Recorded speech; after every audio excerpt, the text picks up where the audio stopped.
Адам денсаулығының жақсы болуына, оның көңіл күйі мен төңірегіндегі болып жатқан жағымды өзгерістің маңызы ерекше.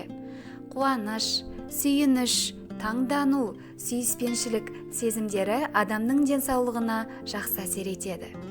Оның дене құрылысының өсіп жетілуін жақсартады, жұмыс істеу қабілетін арттырады.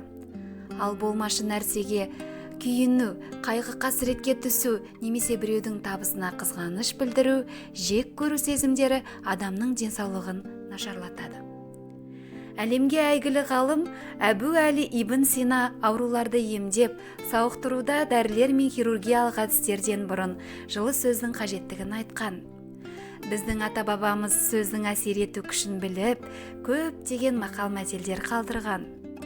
Жақсы сөз жан семіртеді. Жылы сөз жанға қуат береді. Жақсы сөз жанды айықтырады, аурудың жазылуына жәрдемін тигізеді. Адамның рухани күйі мен ішкі сезімі денсаулықтың кепілі.